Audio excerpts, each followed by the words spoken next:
সন্দীপুত HSC এবং সমমানের পরীক্ষার্থী ও অভিভাবকের মাঝে ফ্রি ফানি মাছ খলম বিতরণ করা হয়। আজিয়ে বেলা 12টায় সাউথ সন্দীপ কলেজত ও মুস্তাফিজুর রহমান ডিগ্রি কলেজত আগত পরীক্ষার্থী ও অভিভাবকের মাঝে বিএনপি জাতীয় নির্বাহী কমিটির সদস্য মিজানুর রহমান ভূঁইয়া মিল্টনের উদ্যোগে কর্মসূচি পালন করা হয়।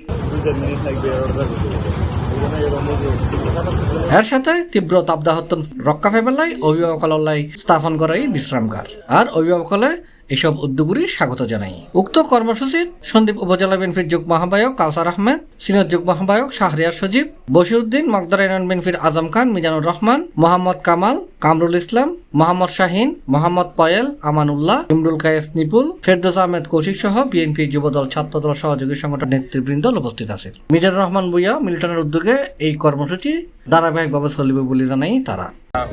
আমি বলছি উনি যে কার্যক্রমটাগুলি নিচ্ছে সন্দীপের জন্য, আমার মতে আমার যেটা ধারণা ওটা মনে করেন যে উনি ভালো উদ্যোগ নিচ্ছে।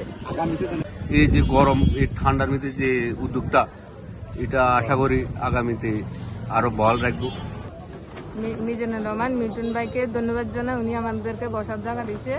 এই সাউথ সন্দীপ কলেজ পরীক্ষা কেন্দ্র, এইচএসসি পরীক্ষা কেন্দ্রের ছাত্রছাত্রীদের মাঝে পানি, কলম এবং মাস্ক বিতরণ করছে। গত 26 তারিখ আমরা এবি কলেজে করেছি, আজকে আমরা শাসনী কলেজে করতে যাচ্ছি। তার জন্য দক্ষিণ সন্দীপের মানুষের পক্ষে এবং ছাত্রছাত্রী গার্ডিয়ানের পক্ষ থেকে এবং বাংলাদেশ জাতীয়বাদী দল সন্দীপ উপজেলা বিএনপির পক্ষ থেকে জনাব মিজানুর রহমান মিল্টন ভাইকে ধন্যবাদ জ্ঞাপন করছি। সন্দীপ একজন সাধারণ মানুষের পক্ষ থেকে হয়ে আমি জনাব মিজানুর রহমান মিল্টন ভাইকে ধন্যবাদ জানাচ্ছি। প্রতিকূল আবহাওয়ার মধ্যে চলমান এই জন্য সর্বোপরি মিজানুর রহমান মিল্টন ভাইয়ের যে উদ্যোগগুলা, এটা সন্দীপ মানুষের জন্য কল্যাণমুখী, সন্দীপ মানুষের জন্য জনমুখী। আমরা দেখেছি সামাজিক যোগাযোগ মাধ্যমে আমাদের যে ভিডিওগুলো প্রকাশ হয়েছে, সেই ভিডিওগুলোতে আমাদের দলেরই বিভিন্ন নেতার অনুসারীরা বিভিন্নভাবে কমেন্টস করে যাচ্ছেন। বিতরণ করতেছে মিজানুর রহমান মিল্টন ভূঁইয়ার পক্ষ থেকে।